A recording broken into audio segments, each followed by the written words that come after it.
ഓം ശാന്തി. 12/2/2025. ഇന്നത്തെ മുരളിയുടെ main points.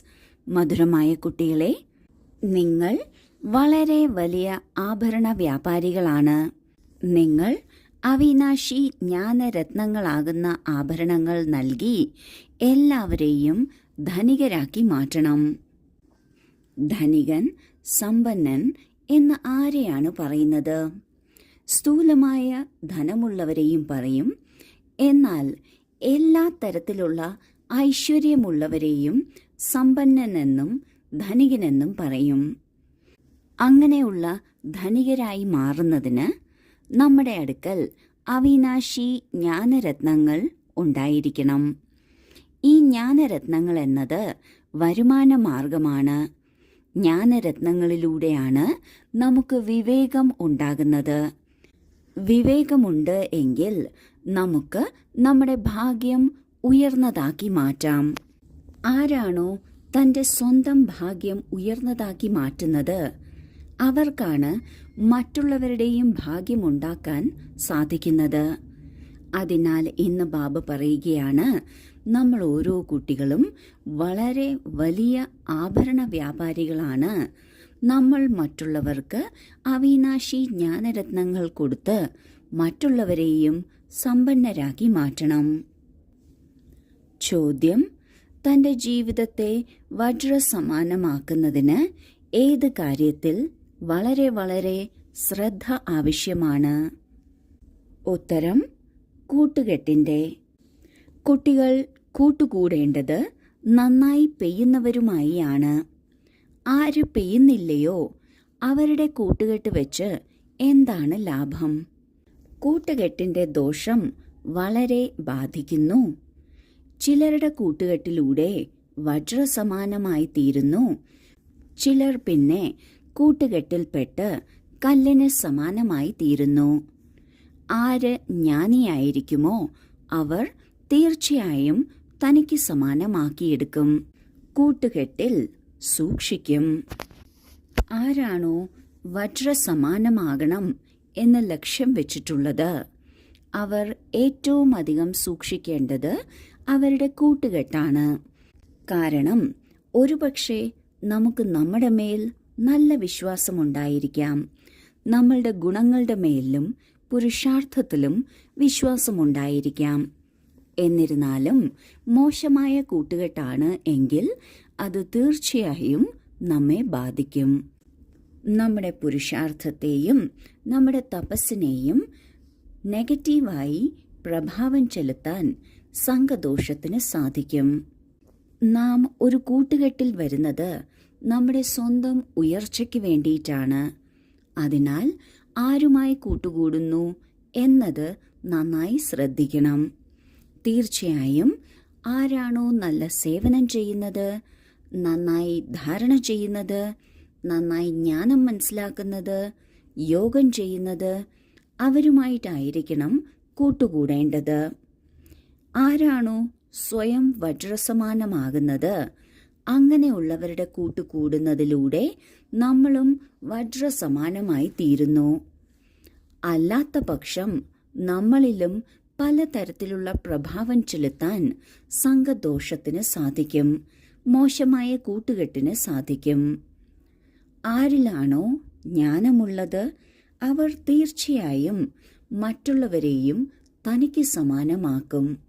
ഇപ്രകാരം നമ്മൾക്ക് ഉന്നതിയിലേക്ക് പോകാൻ സാധിക്കും. ബാബ പിന്നെയും പിന്നെയും പറയുകയാണ്, കൂട്ടുകെട്ട് സൂക്ഷിക്കണം. ധാരണയ്ക്കുള്ള മുഖ്യസാരം: 1. ബാബ എന്താണോ പഠിപ്പിക്കുന്നത് അതിന് റിട്ടേണായി പുഷ്പമായി കാട്ടണം. പരിശ്രമിക്കണം. ഒരിക്കലും ഈശ്വരീയ കുലത്തിന്റെ പേര് ചീത്തയാക്കരുത്. ആരാണോ ജ്ഞാനിയും യോഗിയുമായിട്ടുള്ളത് അവരുടെ തന്നെ കൂട്ടുകെട്ട് എടുക്കണം. 2. ഞാൻ എന്ന ഭാവം ത്യാഗം ചെയ്ത് നിരഹങ്കാരിയായി ആത്മീയ സേവനം ചെയ്യണം. ഇത് തന്റെ കടമയാണെന്ന് മനസ്സിലാക്കണം. അഹങ്കാരത്തിൽ വരരുത്. ആദ്യത്തെ പോയിന്റിൽ ബാബ പറയുന്നു, ബാബ നമ്മെ എന്നും വന്ന് പഠിപ്പിക്കുകയാണ്. റെഗുലറായി വരുന്നു, പങ്ക്ച്വലായി വരുന്നു. ഇങ്ങനെ വന്ന് പഠിപ്പിക്കുന്നതിന് റിട്ടേണായി നാം നന്നായി പഠിച്ച് മിടുക്കരായി മാറണം. അതായത് പുഷ്പമായി മാറണം. അതിനുള്ള പരിശ്രമം ചെയ്യണം. അതിനോടൊപ്പം നമ്മളിൽ നിന്ന് ഒരു വികർമ്മവും സംഭവിക്കരുത്. ഈശ്വരീയ കുലത്തിന്റെ പേര് ചീത്തയാകുന്ന തരത്തിൽ ഒരു കർമ്മവും സംഭവിക്കരുത്. ആരാണോ ജ്ഞാനിയും യോഗിയുമായിട്ടുള്ളത് അവരുടെ കൂട്ടുകെട്ടെടുക്കണം. മറ്റൊരു മോശമായ കൂട്ടുകെട്ടിലും പോകരുത്. രണ്ടാമത്തെ പോയിന്റിൽ ബാബ പറയുന്നു, ഞാൻ എന്ന ഭാവമാണ് നമ്മെ പല നല്ല കാര്യങ്ങളിൽ നിന്നും പിന്തിരിപ്പിക്കുന്നത്. പ്രത്യേകിച്ച് സേവനത്തിലായാലും ഞാൻ എന്ന ഭാവം ഒരു വിഘ്നമാകുന്നു. ഈ ഞാൻ എന്ന ഭാവം കളഞ്ഞ് നിരഹങ്കാരിയായി സേവനം ചെയ്യണം.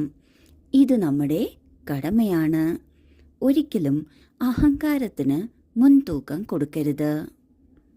വരദാനം: വ്യർത്ഥത്തെയും ശുഭഭാവത്തിലൂടെ ശ്രേഷ്ഠ ഭാവനയിലൂടെ പരിവർത്തനം ചെയ്യുന്ന സത്യമായ മർജീവയായി ഭവിക്കട്ടെ.